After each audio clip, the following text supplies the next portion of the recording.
Well, welcome, viewers and listeners, to another edition of CHP Talks. I'm here today with my good friend Dave Bylsma from Dave. What's the name of your town? I know you're in the Niagara region. West Lincoln. West West Lincoln, Lincoln. Yeah. and it's a great privilege to have Dave with us today. Tell you a little bit about Dave. He speaks many languages, all in English. He's a man of faith. He speaks openly of the grace extended to him by God through Jesus Christ. He's a family man, so he knows the common talk, the language of a father and a husband. He's a father of 9 and grandfather, Opa, of 8. He's a successful businessman. He speaks the business language. He founded and is running a woodworking enterprise for the last 25 years, and it's a great enterprise. I really am impressed with what he's been able to do with that business. And he's developed a political acumen. He can speak in the political world. He's been a mayor of West Lincoln, and while he has experience, as we have, also being canceled sometimes for being politically incorrect, he's never been accused of lying or corruption. His integrity is intact. He's a lover of freedom, especially the freedom to express ideas. So while he can speak fluently with folks from many walks of life, he's fighting for simply the liberty, the freedom to speak the truth in our crooked and perverse season of life that we live in here in Canada. So I also really appreciated Dave. He's been a candidate for the Christian Heritage Party 8 times, starting as a very young man, and now he's gotten older and wiser. And he also has been the national president of CHP, and the provincial president of our organization in Ontario, the Ontario Council of the CHP. So we have a lot of reasons to appreciate him coming on our program today, and we're going to talk about freedom and the attacks on freedom. And Dave, just thank you for joining us today. It's really a privilege to have you with us. Yeah, it's my pleasure. Thanks, Rod. Yeah. So during COVID, well, we all in the CHP, we were also thrilled when Dave was elected as the mayor of West Lincoln, and served on the council there with our other good friend, Harold Jonker, who was councillor there. And both have been candidates and will be candidates again for the Christian Heritage Party. But Dave, tell us a little bit, just maybe set the stage here, talk about your time as mayor of West Lincoln, what it was like coming into that role, and then because of things that happened regarding COVID, how that role has led you down some interesting and not always pleasant paths. But you've just been vindicated recently, so just take us down that road.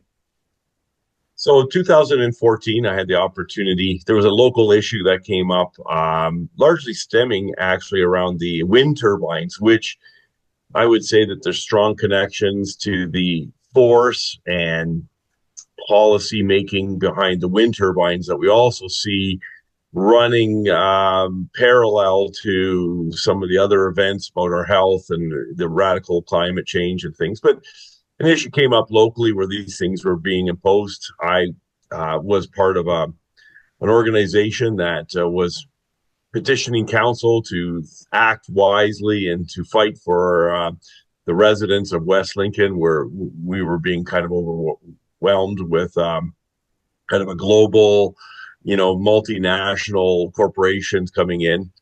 2014, I decided to run, became a councillor in West Lincoln, spent one term on council.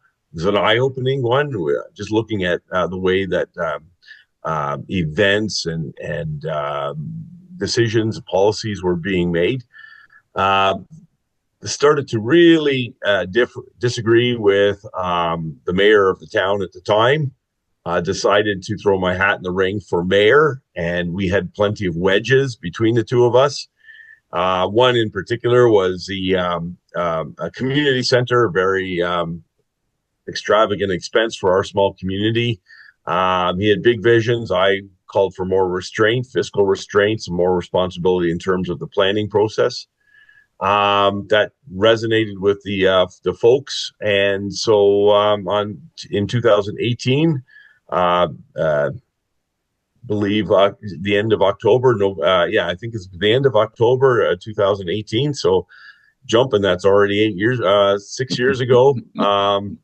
I became mayor of the town, and at the time, eyes wide open. I'm a rookie mayor, but I had optimism.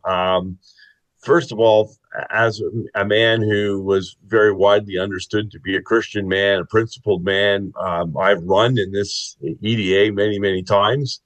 That I counted as a strength at the time.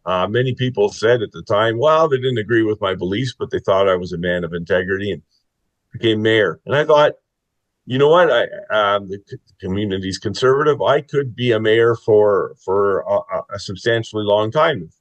Things kind of carry on as they are.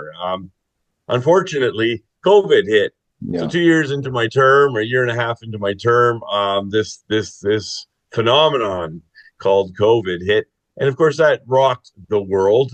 It also rocked families and churches in our municipality. And that was something that was not foreseen. However, we know that God doesn't do anything by accident. I really felt called to that position at that time. And so, with a lot of prayer and eyes wide open, I thought, there's something afoot here.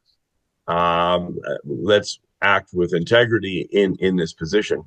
Very quickly during the COVID narrative, we had a lot of, we've been accused, many people have been accused of misinformation, but I experienced a lot of lack of, information when I was asking questions in those first several weeks and months. But somewhere around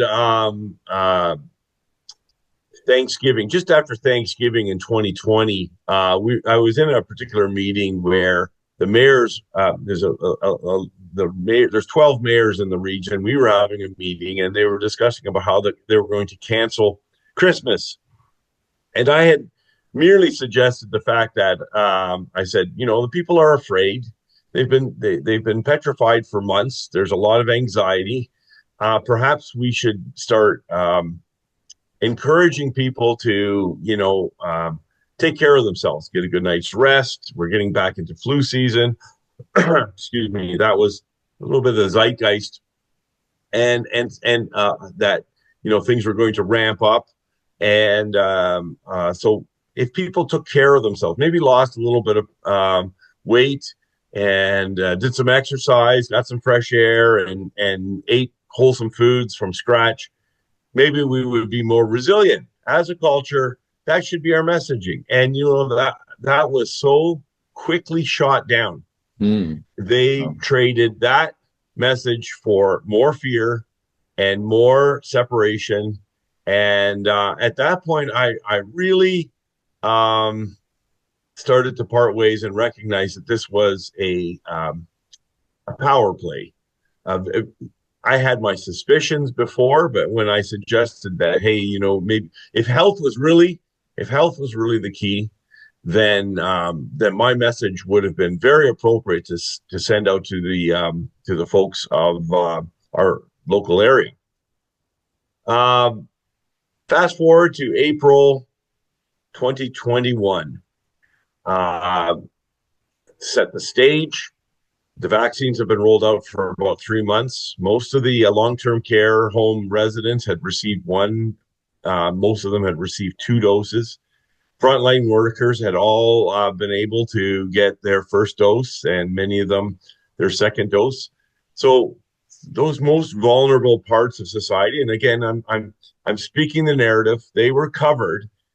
And local businesses were saying, okay, now it's time for us small business especially, time for us to open. They were losing business. They're trying to go online. They're trying to make the concessions. But at the same time, there's nothing like having an in-store experience. Yeah. And so there was a rally.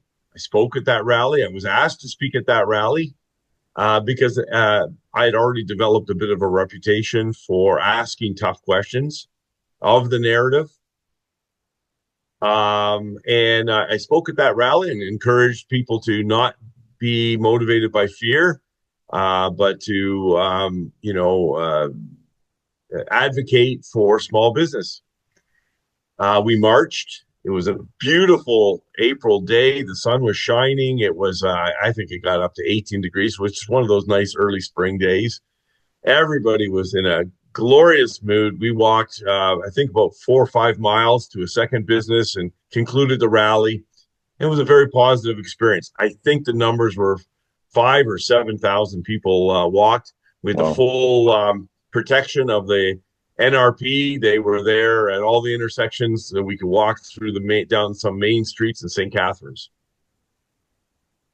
10 days later, I was served with charges in Ontario. The Reopening Ontario Act was in play. It was the act that dealt with issues surrounding COVID narrative. And I received two charges. In their extreme, they would be worth about $100,000 apiece in fines. And so the game was afoot. I was charged. Of course, the vitriol that I experienced from people who thought that we should, follow the letter of the law, was palpable. The vitriol that I felt from people who were promoting the narrative, that how dare you change from the narrative as a leader, was shocking. Maybe not surprising, but shocking that it was so violent. So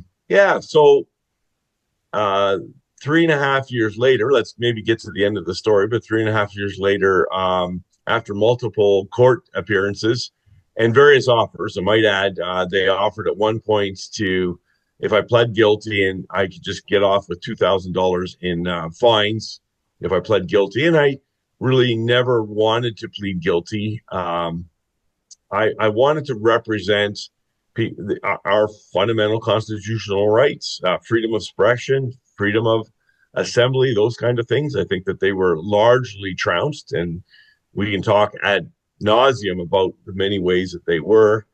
About a month ago, 3.5 years after the date, I was had all the charges withdrawn. And withdrawn is a technical term. It's a legal term. It's basically saying the charges are dropped because there is no public interest. There's nothing from the Crown's perspective that there's no benefit to by having me charged. And so that's a legalese way of saying they got nothing on me. These things don't hold water anymore. So that's kind of the whole thing in a nutshell, a little bit of the history of the last 8 years. Wow. So you went through this experience of being charged, having these charges served on you, and I guess some level of anxiety. What did you experience? When the man came to your door and gave you this charge, or Yeah. So you know what? There's different types of canceling. There's like the social media canceling, and unfortunately, we have eyes and we read things, and it's very hard to kind of even stay balanced compared to that. Those things do bug you to a certain degree. Unfortunately, most of the vitriol that I was receiving was questioning the narrative. A lot of times I never made statements. A lot of time, or very rarely made statements that got me into trouble. Often it was more that I would be so bold as to ask certain questions of the narrative, and ask for validation for the extreme measures that were being taken. I think by the time my term of office was done, of course, I had about 12 Integrity Commission complaints filed against me, and that's these are a bit of a kangaroo court type you know, the balance, or the burden of proof, that's the word I'm looking for. The burden of proof is quite specious. Somebody just has to claim that they've been offended by something that you said. And they were mounting, they were building, and they were increasing my penalty. So I lost a lot of wages, where my wage was docked several times for these integrity commission complaints. They were for various and sundry matters. Yeah, unfortunately, that kind of weighs on you too. I did my job with integrity. I still attended all the meetings that I was required to as a mayor, even though I was not being paid for my work. I have no recourse to challenge this specious and vexatious claims. They were largely being laid on by the woke left. But nevertheless, I can imagine that if I had been successful in a re-election, I probably wouldn't even be getting paid for 4 years. It'd be sufficient complaints to just basically undermine my wage. And that's kind of the mechanism that they're using to distance themselves from conservative thinking folks like you and I. Yeah. Well, I think on many levels, government agencies, even like the federal commissioner of elections, who's a little bit at arm's length from Elections Canada, but there's still a connection there. When they assess fines, they're using these administrative monetary penalties to force people into certain cooperative behaviors, I suppose. And sometimes you'd rather they would just throw you in jail than apply penalties that are going to ruin a business or ruin a person's life, cause you to lose your house or that kind of thing. Yeah. But they know that is what people don't want to lose their house, lose their family, lose their car or their ability to function. So they can use these financial incentives or disincentives to force people into mold. So some of these fines that were thrown around during COVID certainly were similar to that, in that that you can just slap on this fine, and from their point of view, it's sort of like I think there's a Japanese proverb that it's the high nail that gets pounded down or something like that. Like if everybody cooperates, nobody gets hurt. Everybody, just stay in line. Don't question the narrative. You mentioned questioning, but so when someone steps out of line, either politically or journalistically, or they get pounded down, not so much because they care about that person, but it's to teach the rest of society a lesson. Very much. I experienced kind of that the being made an example of. Yeah. So in BC, we have Dr. Charles Hoff, who has been in a fight for several years now with the BC health system, so-called health system. And that was the first thing he did, was ask questions. Like he wasn't mounting a campaign of resistance, but he served a community, largely First Nations community. And I think he had 6 patients to whom he had administered a vaccine, or they were his patients and they got the vaccine. And he saw serious health issues arising following that. And he asked Bonnie Henry, our public health officer, what should I do? This is what happened. How am I supposed to deal with this? And he got no answers, not even a response. But as he persisted in these questions and beginning to challenge whether this was really good for people or not, they brought down the hammer and removed his hospital privileges and ultimately, took away his ability to operate as a doctor. And that case, unlike yours, that case is still going on. There's been no good resolution of that. The College of Physicians and Surgeons, of course, I think both in Ontario and BC went along with the government narrative, and they really don't like people questioning that. Yeah. And worse than that is the hypocrisy that they exercise. I had an example. I was invited. This is set the context again. There was for the last 2 years of my term, I wasn't allowed in my own mayor's office. I wasn't allowed in my council chambers, my own mayor's office, because I was unjabbed. I wouldn't take the vaccine. At a certain point, I've never taken a flu vaccine. I was never intending to take the COVID vaccine. I wasn't high risk or anything like that. But later on, it became much more of a principle that I wouldn't. They weren't going to make me take the vaccine. I was going to be a politician that withstood that, and it should be legitimate to do so. But of course, we understand that the zeitgeist. But nevertheless, I wasn't allowed, and my own offices, I was barred from that. And there's an actually interesting story there about a particular event as well. Maybe we can touch on later. That was the sporting event. But the Doug Ford, the Premier of Ontario, was having a soiree, and it's a local $500. Well, you don't even get a plate. You just got hors d'oeuvres. That way they can write off the whole thing. When you serve a meal, you have to do, but you can get the full $500 when you're only serving hors d'oeuvres. A little technical thing I've learned that they've something maybe we need to tuck in our heads. But developers were there. There's 150 people. It was in a patio. It was technically didn't have a roof over it, but we were more or less in a confined space. Not a mask in sight. They never questioned my vax status at the door. I walked in there and nobody was wearing a mask.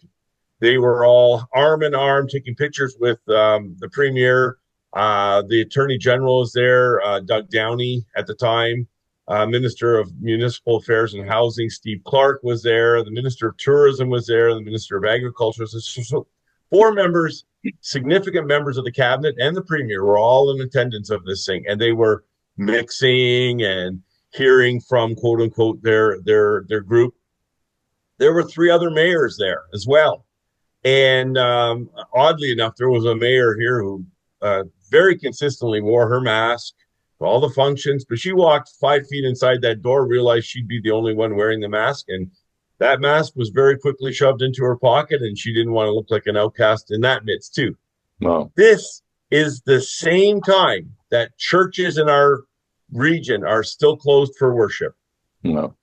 They're still closed for worship. That evening was largely, in the sense that it's uncontrolled.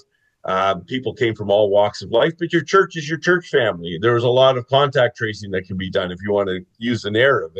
And for so many reasons, this should have been outlawed. And even our local MPP, who will remain nameless, but he was in attendance as well to protect the guilty, the innocent. Good man, but caught up in the same hypocrisy. And I actually texted the other mayor, or wrote an email to the other mayors and the MPP saying, how are our churches still closed when that function was held in that venue that way that night? Just sheer hypocrisy. When the cameras aren't rolling, I have 2 or 3 events where when the cameras weren't rolling, the media is very complicit. They got the cameras around their neck. They could be snapping all kinds of embarrassing pictures about people not being here or there or wearing this or doing that. And then when the official things, everybody puts their mask up, and they were selling this to the public as they were being, and it was just a sham. And my integrity could not handle that. Now, shy of exposing my colleagues, there's still something about being a snitch that maybe I need to reconcile, but I couldn't take those pictures myself, I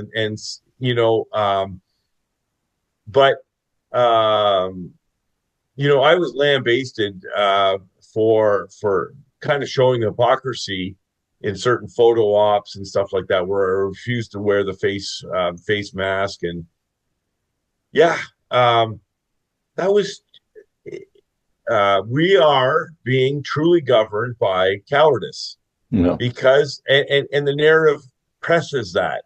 So the people with integrity don't last very long. Like you said, the high nail gets the hardest blow. And so as a result, what we have left over time is the collaboration of cowardice.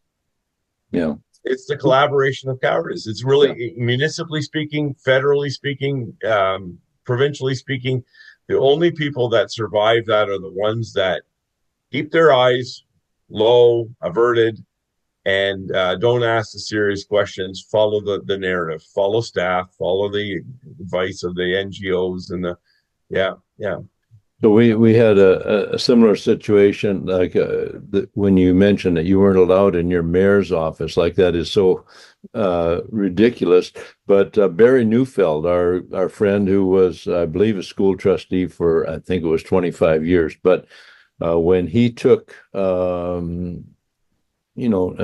a position opposed to the BC SOGI in the schools, and called it child abuse. This introduction of, very controversial sexual, call it sexual education. I call it misinformation, and something that has damaged a lot of young people, and it continues to do so. It probably will with because we continue to have a BC NDP government, and they've been very high on this platform of SOGI, sexual orientation, gender identity. Anyway, Barry Neufeld, who was a respected school trustee, when he took that position, he was denied the opportunity to be in the schools over which he was a trustee, because they said, oh, that the kids will be afraid of you, which is so ridiculous. He's been a parole officer. He's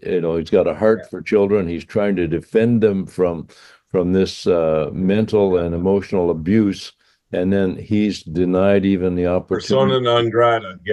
to walk into the school system. And of course, he's gone through the similar situation in that the temperature of the public voting public has gone against him in the recent election, so he's no longer a school trustee. But that is the result of propaganda, orchestrated propaganda, media complicity. But to have what you were describing there, that these same people that were having you charged for participating and not wearing a mask and so on, and these know what, and it was that clear. Like the mayor that I alluded to earlier, that called the police chief to have me charged in the that pro small business parade, himself walked in the Black Lives Matter parades 4 months earlier, before any, even 6 months earlier, in the June of that year, where the Black Lives Matter rallies and such. Our own prime minister felt it important to stand in the middle of a crowd of 10,000 people on the Hill. And this mayor was also president at one of those things, and then had the audacity to quote unquote have me charged 9 months later, when the vaccines are rolling out, much more quote unquote, by their narrative, by their standard, a safe environment. And this mayor, the same mayor, was also at the Doug Ford soiree, and he was playing along shoulder to shoulder, getting his FaceTime with the premier and the other cabinet ministers. I alluded to it. I'd like to talk about it, but a little bit closer to the end of my term, I recognized that I wasn't necessarily doing very, very well in the polls. At least that's what I felt. There was an outside chance I could win, but there was a policy that myself and actually Harold, who hadn't been jabbed either, were not allowed in any municipal building. That's why I couldn't go visit my office. But Oddly enough, the public was now allowed to enter buildings. So we were in this transition where many of the restrictions were being dropped. Mm. There was an event being held locally called the Canada Games. It's like the Olympics, but in Canada. And there was going to be a bit of an opening ceremonies evening in our own municipality. And I was called upon to speak. It was outdoors, it was no problem. But the forecast was calling for a ferocious storm cell to come through. And so, in their wisdom, they decided to move the event indoors into the arena, which is a municipal building. And all of a sudden, they informed me that I was no longer able to speak. And I said, well, this is ridiculous. My wife, who's unjabbed, would be able to attend, and I'm the mayor, and I won't be able to attend this opening ceremony, this little presentation of Canada Games. And so we went back and forth with staff and saying how ridiculous, how inconsistent this was, and how, they were deliberately trying to embarrass me. And I said, you know what, you have 1 hour to make a decision, and then I'm going to be compelled to embarrass you. And by the time that hour expired, I had took me about 15 minutes, but I contacted every person that I knew from the various rallies that I attended, and they circulated. And within about an hour and a half, we had about 500 people show up supporting the mayor, and they were waving flags. They were very polite, and they were very sympathetic, and they were just showing how inconsistent this was, and it brought, of course, media attention and a little bit negative. And my own staff had egg on their face because it was very ridiculous. But we were playing, we were the facade was wearing down, and so just imagine that Harold and I would be the only two people not be allowed in attendance in our own municipal arena to do our functions. I used to scurry around at 10 o'clock at night when nobody was around the mayor's office. I was allowed in after 10 to sign bylaws, because, of course, legally I have to sign bylaws. That's what a mayor and a clerk does. And in order to be quote unquote safe, then they would allow me to go in after hours and perform that duty. It was just ridiculous, very ridiculous. Unreal. Yeah. Dave, two things I want to touch on before we close. One is just if you can say who represented you on the legal side over this period of 3.5 years, something like that? Yeah. So when I was charged at that time, many people were getting charged across the nation. Ezra Levant from Rebel News basically made available a type of an organization called Fight the Fines. And he was basically going to represent, set up lawyers to represent those who had been in wrongfully or vexatiously or frivolously with these charges. I prized myself with that service. I made donations to the service for what I felt was, but it really assisted me. I didn't have to bear the brunt by myself. And as a result, they represented me for the 3.5 years of my time in court. Eventually, it was held on. I kind of turned over to the Democracy Fund. So in the end, the Democracy Fund was the one that kind of secured the withdrawal. So I'm very thankful to Ezra Levant and making that organization available, and many people I know that did it. So yeah. Very good. The other thing I just thought people would be interested, those who may not know you personally, have the privilege of knowing you and your family. You have a wonderful wife, wonderful 9 children, now 8 grandchildren. But can you describe your business, what you do in West Lincoln from your business side, which is also so impressive. I've loved being in your shops and how you do your work. So I'm a door manufacturer. I make kitchen cabinet doors for the cabinet industry. A little bit of a niche market inside the industry. Wholesale. I do a little bit of retail. I get to work with oak and maple and cherry and walnut and these beautiful woods, and I still churn out a 5-piece door constructed using techniques, tongue and groove, or mortise and tenon joinery. Yeah, you know what? It's been a very ably uh, able to supply our family with what we need. The blessing of that was I was able to maintain my business while I was a mayor, and so I didn't feel that pressure when they wanted to dock my wages for speaking truth or asking questions or the various and sundry ways that they tried to penalize me. When they would affect that wage, I never felt like, oh, where's the next meal going to come from? I better comply or else I'm not going to eat. And I never felt backed into a corner like that. In fact, I kind of laughed that portion off. They thought they were hurting me, and the truth couldn't be farther from that. So yeah. Well, Dave Bylsma, wonderful to have you on the program today. Look forward to seeing you next time I'm in Ontario. And you did a wonderful job of chairing our plenary sessions at our recent convention in Hamilton, and thank you for doing that. I thoroughly enjoy that. Yeah. So we had a great convention, and in a little bit, as soon as you and I hang up, we're going to be having an election readiness committee meeting, and some of the folks you met there, some of our new candidates who have come to our attention through recent events.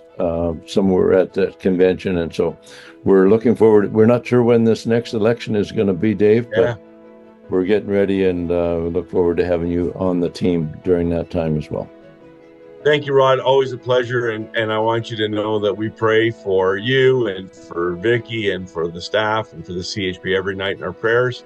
Mostly in the context of Canada, to have justice restored. It's been our plea that law and order be restored, and the licentious and corrupt governments that we struggle through are brought to justice, as well, brought to their knees. Amen. Thank you. So, God bless you, and have a great day. The rest of it. All right. Thanks, Rod. Bye-bye.